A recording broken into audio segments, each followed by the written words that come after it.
Bismillahirrahmanirrahim. Assalamualaikum. Bertemu kembali dengan saya Romunas Prasetyo, saudara menerangkan pembacaan kasus Excel. Selamat pagi kawan. Kita ketemu lagi di tutorial mengenai Excel dan kita pagi ini bahas mengenai Power Query ya. Ada satu pertanyaan dari teman yang mempunyai satu tabel pegawai seperti ini. Ya, dan sebelumnya saya kasih tahu dulu untuk tutorial ini nanti akan saya bagi menjadi dua karena memang tugas atau pertanyaan disampaikan oleh teman penanya adalah sebagai berikut kurang lebihnya ya. Bagaimana cara mengurutkan ya atau mengelompokkan data pegawai berdasarkan usia ya, berdasarkan usia dengan gajinya, dengan penghasilannya ya. Jadi nanti kita akan buat sedikit analitik dengan menggunakan pivot table di tutorial yang kedua. Dengan tutorial pertama ini nanti kita akan buat satu step di tengah antara data dan dengan pivot table-nya. Jadi kita akan mulai persiapan dengan menggunakan Power Query ya. Jadi tabel yang dikirim oleh si teman penanya adalah kurang lebih adalah seperti ini. Ada tabel pegawai di mana ada nama, mungkin nama ini sudah diganti ya karena namanya saya lihat juga masih atau bernama-nama orang-orang Eropa atau orang luar negeri ya, bukan orang Indonesia ya. Nggak masalah sih, yang penting nanti stepnya atau logiknya teman-teman bisa memahami ya. Jadi tabel yang ada di database teman penanya ini adalah kurang lebih seperti ini. Ada nama, tanggal lahir, tanggal mulai kerja, departemen, posisi, dan gaji. Dan yang akan kita bahas sekarang adalah bagaimana cara kita mencari usia setiap pegawai yang ada di sini dengan menggunakan Power Query. Tentunya dengan menggunakan Power Query kita tidak perlu lagi menulis formula untuk mengetahui si tanggal lahir maupun berapa lama dia sudah bekerja ya. Jadi target kita nanti ada dua. Yang pertama adalah mengetahui tanggal lahirnya, kemudian mengetahui tanggal mulai bekerjanya. Oke, kita coba ya teman-teman ya. Pertama kita harus mengkonvert dulu apa yang ada di sini menjadi satu tabel style atau tabel. Atau jika teman-teman malas mengkonvert lebih dulu, bisa juga mengklik pada salah satu tabel di sini ya, salah satu bagian di tabelnya, kemudian klik pada tab data, kemudian cari pada tab get and transform data di sini, kemudian klik pada from table atau range. Saya klik ya. Oke, kita tunggu dulu untuk jendela Power Query yang muncul.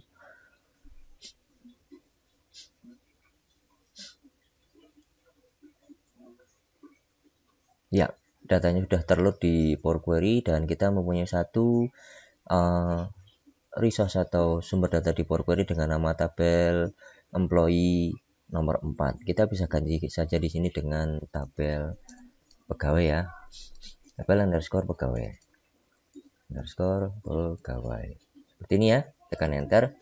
Kita sudah mempunyai query dengan nama tabel pegawai dan nanti yang akan kita olah adalah data tanggal lahir, tanggal mulai kerja, dan nama ya. Jadi saya tidak memerlukan untuk departemen, position maupun gaji dulu. Jadi gaji mungkin nanti perlu ya. Jadi yang departemen dan position ini saya tekan kontrol ya. Kemudian saya klik kanan dan saya klik remove column sehingga kolom ini sudah hilang dari daftar Power Query kita. Kemudian caranya untuk membuat atau mengetahui berapa sih usia orang-orang ini saat ini ya, kita bisa menggunakan yang ada di Power Query. Kita bisa menambahkan satu kolom ya, jadi saya klik pada add column. Jadi tanpa formula nanti ini ya yang kita buat ya, Power Query sudah langsung cerdas untuk menghitung usia orang-orang yang ada di sini ya. Klik pada add column, kemudian klik pada from date and time di sini. Teman-teman bisa klik pada date di sini ya. Di sini kita sudah punya age. Age itu jika kita artikan dalam bahasa Indonesia adalah usia. Jadi kita tinggal klik pada age. Nah, yang dihasilkan di sini adalah jam, kemudian menit, kemudian maaf ini adalah age ini formula yang diserahkan adalah jam, menit, dan detik dan seterusnya lah ya, intinya standar lah. Jika kita ingin memformat ini menjadi hari, kita bisa klik pada simbol yang ada di sini ya, kemudian kita pilih pada number, mana number ya. Nah, ini number. Ya. Jadi si siapa nih namanya, Miller Walter atau Walter Miller, saya nggak tahu kalau orang Eropa seperti apa nyebutnya, usianya sudah 7.489 hari ya. Jadi memang di Porquery itu penghitungannya sama dengan di Excel. Jadi satu hari itu dihitung dengan satu angka. Kemudian 1 jam itu sama dengan 1/24 ya, atau 1 dibagi 24. Usia ini di tahun 2021 ini dibandingkan dengan tanggal saat ini, jika saya minimize ya, saya geser aja lah ya. Saya geser, kemudian Excel ini saya, nggak bisa ya. Saya ingin menunjukkan date sih, ingin menunjukkan apa namanya, tanggal. Jadi mungkin saya klik saja di sini. Nah, kita bisa lihat. Ini saya close dulu ya. Kita bisa lihat di sini untuk tanggalnya.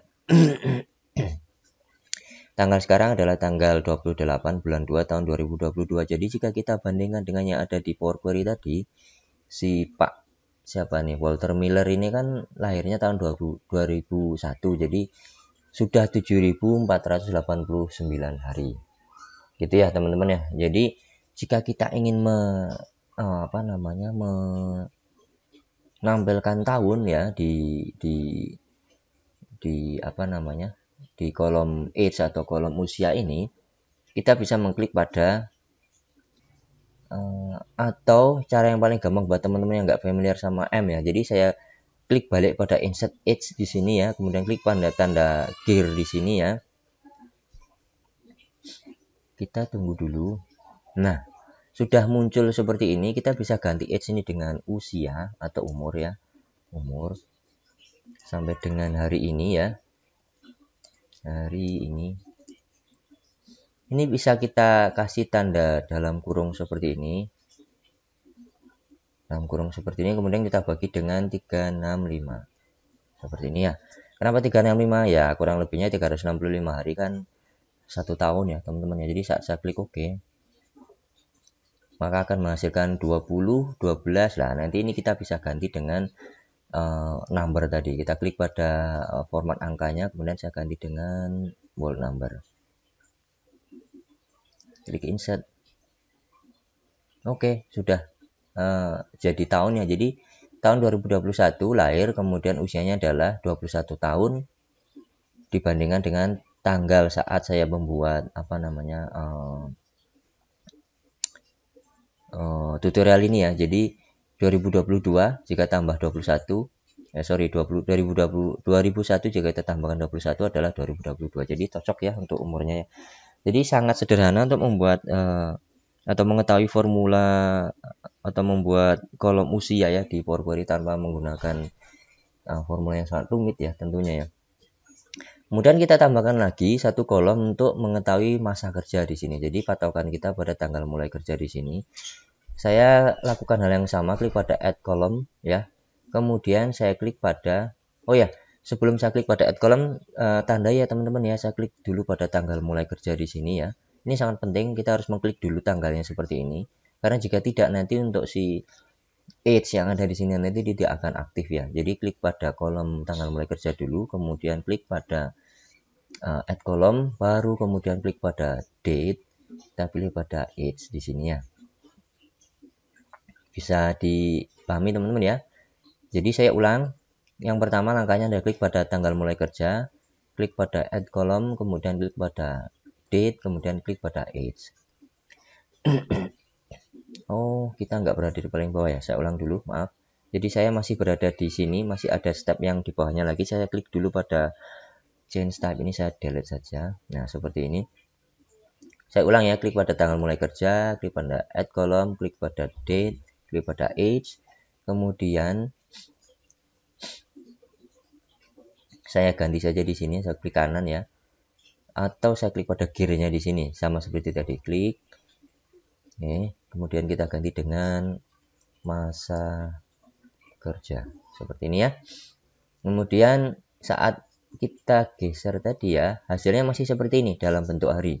Jika kita ingin membagi menjadi bulan ya kurang lebih ya, kita bisa ganti dengan ini ya, apa namanya, kita bagi dengan berapa ya, kurang lebih bulan berarti 30 hari ya. Jadi ini yang ditampilkan adalah hari, kemudian jam, kemudian menit, kemudian detik ya. Seperti itu ya kurang lebihnya ya. Jadi saat kita format nanti yang di durasi ini menjadi hari, atau kita klik cancel aja dulu ya. Ini saya klik pada durasi di sini ya, kemudian saya klik pada whole number. Nah, hasilnya adalah seperti ini. Si Pak Walter Miller tadi ya, Walter Miller ini bekerja sudah 775 hari. Nah, bawahnya sudah 993 hari. Jadi lama usia kerjanya bisa kita hitung sudah berapa hari sih dia kerja atau sudah berapa tahun dia kerja. Jika ini menampilkan tahun ya kita tinggal bagi saja menjadi 365 seperti yang kita lakukan di umur sama dengan hari ya. Jadi saya klik saja pada insert age di sini yang tanda gear tadi. Oke, kita tunggu tampilannya muncul. Nge-lag ya ini saya ya.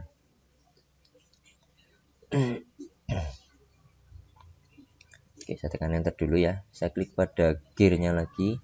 Mudah-mudahan tidak nge-lag ya ini. Kita ganti dengan masa kerja. Seperti ini.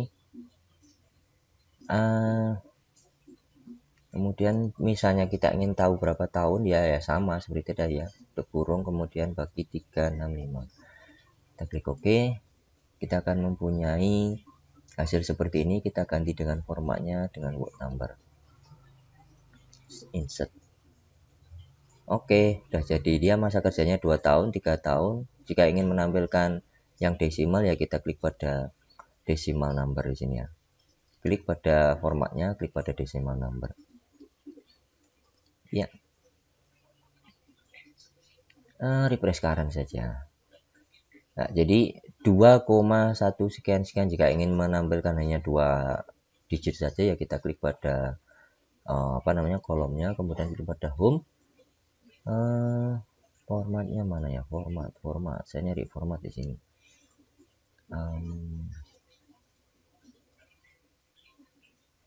Kita rounding saja biar tidak lama.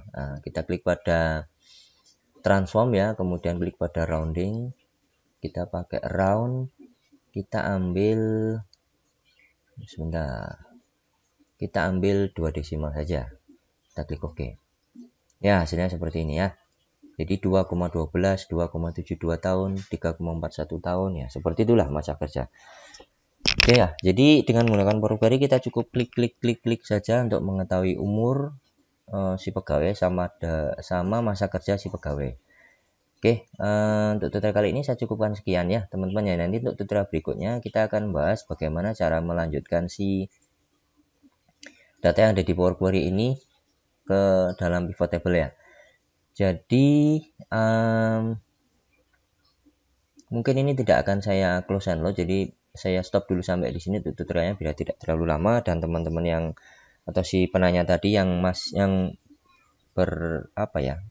berkirim pesan kepada saya bahwa beliaunya masih newbie tentang Power Query dan pivot table, jadi ya saya pecah dulu tutorial menjadi 2 sehingga bisa dipahami untuk teman-teman yang baru belajar Power Query maupun pivot table. Oke ya. Dengan tutorial kali ini kita akan lanjut pada tutorial berikutnya tentang bagaimana cara menganalisa data yang ada di Power Query ini menjadi satu analytical data atau menggunakan pivot table. Baik, demikian tutorial kali ini, mudah-mudahan bisa dipahami. Bertemu lagi dengan saya Romanes Prasetyo masih dalam merangkaian tutorial mengenai Excel dan Power Query maupun Power BI dan ya lain-lain mengenai Excel dan Power BI ya. Assalamualaikum warahmatullahi wabarakatuh.